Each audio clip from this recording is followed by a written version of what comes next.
How to enable track changes in MS Word. Hey everyone, welcome back to the channel. If you are new here, don't forget to hit the subscribe button and turn on the notification bell to not miss any updates.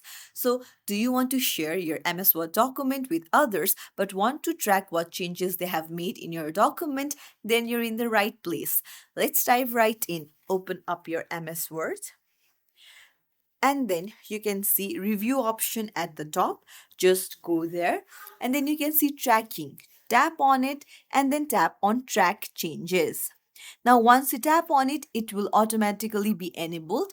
If you tap on the drop down, you can lock tracking as well. So you can enter password and then you can confirm the password.